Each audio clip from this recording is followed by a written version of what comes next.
Ang labanan sa pagitan ng mga revolusyonaryo at Espanyol ay lalong umigting sa paghahangad ng mga Pilipino na lumaya bilang kolonya. Handa nilang ibuwis ang kanilang buhay para sa bayan. Isang karangalan ang mamatay para sa inang bayan. Ngunit, hindi lamang mga kalalakihan ang handang lumaban para sa kalayaan. Naging saksi ang langit at lupa sa kabayanihang ipinakita ng mga babae ng Rebolusyong Pilipino. Sinisigaw nila ang katarungan, sinisigaw nila ang kalayaan, sinisigaw nila ang pagmamahal sa kanilang ama, asawa, kapatid, at anak na bahagi ng himagsikan. Hindi sila pahuhuli sa laban ng lahing kayumanggi.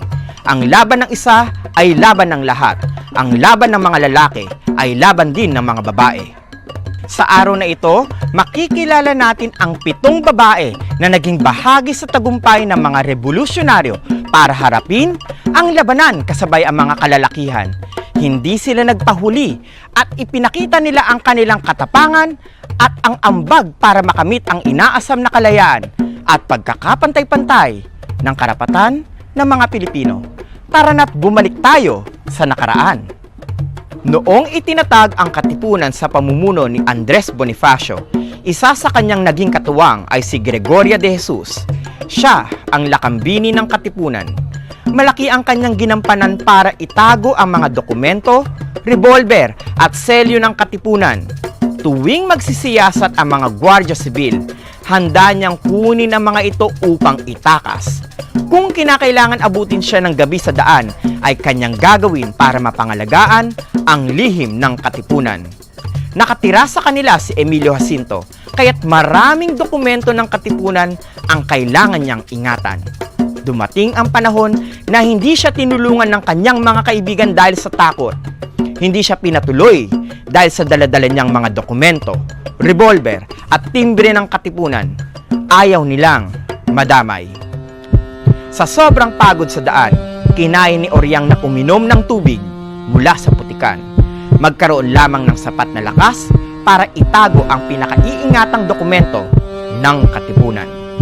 Kaya mo ba yun? Sigurado akong hindi mo pa nasusubukan ang pag-inom ng tubig sa putikan. Oops! Huwag kang mandidiri. Kung iyong iisipin kaya niya yung ginawa ay sa dahilang nais niyang magkaroon ng sapat na lakas at maitawid ang nararanasang uhaw. Ang kanyang pagmamahal ay hindi tumigil kay Andres Bonifacio na ipakita ni Gregoria de Jesus ang kanyang lubos na pagmamahal sa bayan. Umiral man ang kaunting takot, mas nanaig ang kanyang pagmamahal sa bayan. Tunay na kahanga-hanga si Oriang, di ba? Kung nais ninyong malaman ang kwento ng buhay ni Gregoria de Jesus, ay maaari ninyong bisitahin ang DepEd Commons at i-click ang docu-videong ito. Sigurado akong hahanga kayo kay Gregoria de Jesus matapos ninyong panoorin ito. Tara at bumalik tayo sa aking kwento. Kilalanin naman natin ang isang babae na nakipagsabayan sa mga kalalakihan sa labanan. Ang mga babae sa panahon ng mga Espanyol ay tinuruang maging mahinhin at magpasakop sa mga kalalakihan. Ngunit, naiiba si Trinidad Tecson. Sa mura niyang edad ay tinuruan siya sa paggamit ng eskrima. Ito ang dahilan kaya marunong at maalam siya sa pakikipaglaban. Wala siyang takot at kaya niyang ipagtanggol ang kanyang sarili. Noong nilooban ang kanilang bahay ng isang magnanakaw, hindi siya nagdalawang isip na sugatan ito sa leeg. Noong sumali siya sa katipunan kasama ang kanyang unang asawa na si Sinforoso Desiderio noong 1895, ipinakita niya ang kanyang husay sa labanan. Mataas ang respeto sa kanya ng mga kasapi ng katipunan. Pagsiklab ng himagsikan, sinasabing kasama siya sa hukbo ni General Mariano Llanera sa pagpapalaya sa San Miguel, Bulacan. Siya ang nangasiwa sa bahay para sa mga may sakit at sugatan sa biyak na bato. Dahil dito, tinawag siyang ina ng biyak na bato. Sa sobrang husay ni Trinidad Tecson sa labanan, binigyan siya ng ranggong Teniente General. Nang siya ay masugatan sa isang labanan, nagpanggap siyang patay at gumawa ng paraan upang makatakas. Hindi lamang siya nakipaglaban, siya rin ay gumamot ng mga sugatan at may sakit na katipunero.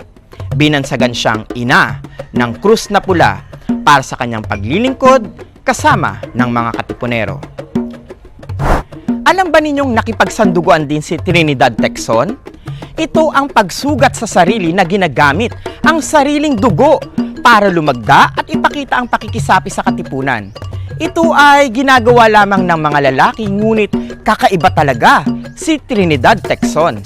May kilala ka bang babae na katulad niya? Sa kasalukuyan, marami na tayong kababaihan ang kasapi ng Philippine National Police at Philippine Army. Ang ilan pa nga sa kanila ay nangunguna sa larangang ito.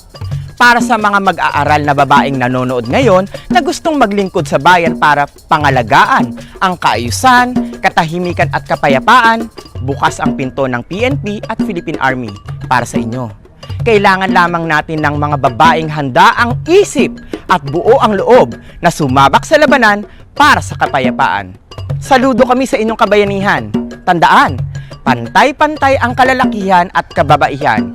Kung ano ang kaya ng mga lalaki, sigurado akong kayang-kaya din ng mga babae. Tara't bumalik tayo sa sunod na bahagi ng aking kwento. Makikilala ninyo ang iba pang mga babae na nagpakita ng katapangan sa panahon ng Rebolusyong Pilipino. Sa isla ng Panay, may isang babae na nagpakitang gilas sa kanyang pakikipaglaban. Mahusay siyang sumakay sa kabayo, asintado sa pagbaril, at namuno sa grupo ng mga gerilya laban sa mga Espanyol at Amerikano. Siya, si Teresa Magbanwa, isang guro, isang may bahay, isang bayani. Kinilala siya sa tawag na Nay Isa. Tubong Iloilo si Teresa Magbanwa at maging sa panahon ng mga pananakop ng mga Hapones ay patuloy siyang sumuporta sa laban sa pamamagitan ng pagbibigay tulong pinansyal. Dahil dito, siya ang tinaguriang Visayan Joan of Arc. Samantala, si Melchora Aquino naman ang tinaguriang ina ng katipunan. Pinatuloy niya sa kanyang kamalig ang mga sugatang katipunero at ginamot ang may sakit. Pinakain din niya ang mga ito. Isa siya sa mga Pilipinong ipinatapon sa Guam dahil sa pagtulong sa mga revolusyonaryo. Hindi naging hadlang ang kanyang edad para tulungan ang mga nangangailangan. Ang ating pambansang bayani na si Dr. Josepe Rizal ay may mga kamag-anak na babaeng naging kabahagi ng Rebolusyong Pilipino. Si Josefa Rizal na kanyang kapatid ay isa ring miyembro ng Katipunan. Gaya ni Gregoria de Jesus, isa siya sa nagtago ng mga mahahalagang dokumento ng Katipunan. Si Marina Dizon Santiago naman ang kauna-unahang babaeng katipunero. Nadiskubre niya na ang kanyang ama ay miyembro ng lihim na samahan. Nanguna siya sa proyektong pinansyal at humimok ng maraming kababaihan na maging kasapi nito. Para mapagtakpan ang mga nangyayaring pulong, siya ang nanguna para gumawa ng balat kayo at hindi mapansin ng mga nagbabantay na gwardiya sibil. Kumanta, sumayaw, at umarte sila para hindi mahalata ang nagaganap na pulong sa loob ng bahay. Pinakahuli sa lahat ay si Marcela Agoncillo. Siya ang tinaguriang ina ng watawat ng Pilipinas. Isa siya sa mga nagtahi nito kasama ang kanyang anak na si Lorenza at kaibigan nito na si Delfina Herbosa Natividad na pamangkin ni Dr. Josepe Rizal. Mano-mano nilang tinahi ang watawat ng Pilipinas alinsunod sa disenyo ni General Emilio Aguinaldo. Nakita natin na ang mga kababaihan noong panahon ng revolusyon ay may iba't ibang ambag.